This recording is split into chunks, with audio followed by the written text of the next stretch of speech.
More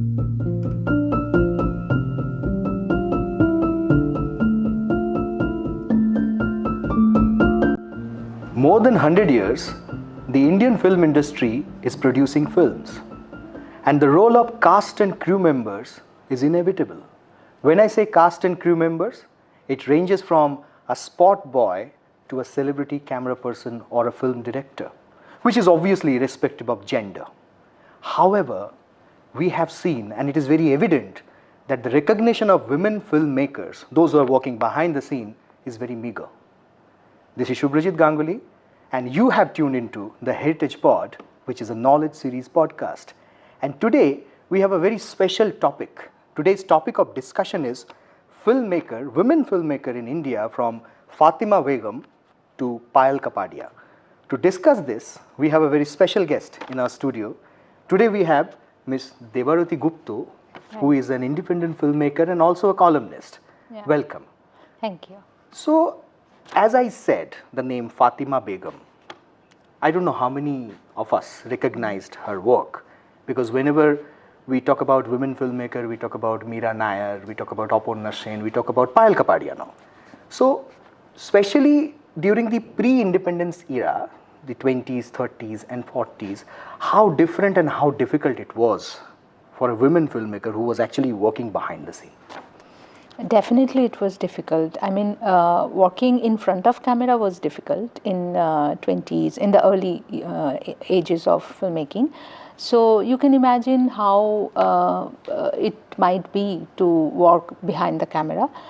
But still, Fatima Begum, being the first woman director, you will get her name in the history books, or at least the name is mentioned in the Wikipedia page and or the history books. Because I knew Fatima Begum from since I started working in cinema.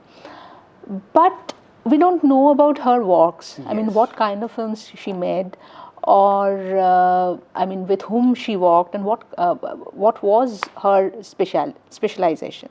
We don't know other filmmakers, other women filmmakers of 30s, 40s before I mean the noted Sai Paranjape or Aparna Sen started their works.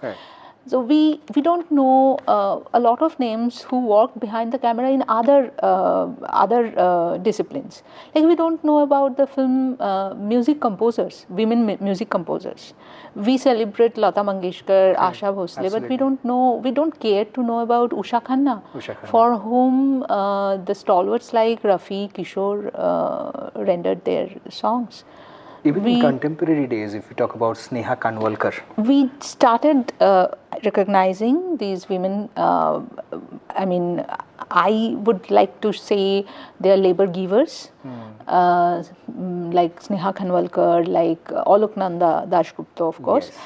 But we didn't. We never cared to know about Usha Khanna or Ashima Bhattacharya. Ashima Bhattacharya was Bengali music composer of 50s and 60s. You will be amazed if I mention the name of the songs she composed, like Uttam Kumar's songs, and Hemanta Mukherjee sang for her. Manna De sang for her, but we don't know about Ashima Bhattacharya. But we know Manna De, we know Uttam Kumar, we know I mean, Usha Khanna had to navigate in the time when there were, the stalwarts like S.D. Burman, Sholil Chaudhary, and of course Naushad. And Ashima Bhattacharya had to trudge through in the time of Shodhin Dasgupta and Nachiketa Ghosh and Hemanta Mukherjee, of course. And Usha Khanna produced a number of musical wonders, and so is it a straight-cut patriarchal conspiracy, or is it just a collective amnesia of this society? I mean, see, firstly, working in front of camera has a charm.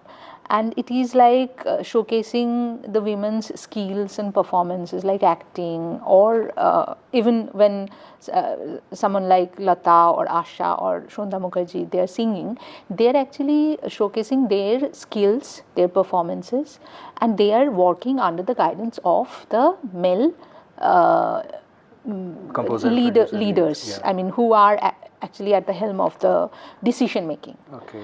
But when a woman is working in a man's role, in typically man's role, in a domain which is highly patriarchal and highly male dominated, that is filmmaking, that is music composing. I don't know the sociological reason, but they were astutely unrecognized, unarchived, and they're not mentioned. They're less talked about. We don't know about, definitely Fatma Begum made Bulbul-e Paristan in 1926. Yeah. 26, yeah. Yeah, that was the first so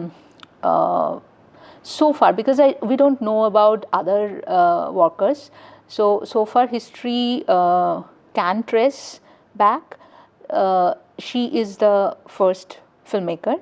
Her first film was Bulbul-e Paristan. Then she formed her own production house called Fatma Productions, and she made films like Heer Ranjha, and her specialization was in camera trick. I mean, definitely, you are a faculty member of mass communication. You must have heard about George Millay. Absolutely. So in 20s in India, when camera trick was, unheard of thing, she tried to incorporate spatial effects and all. Yeah. So she was kind of in an Indian version of George Millay.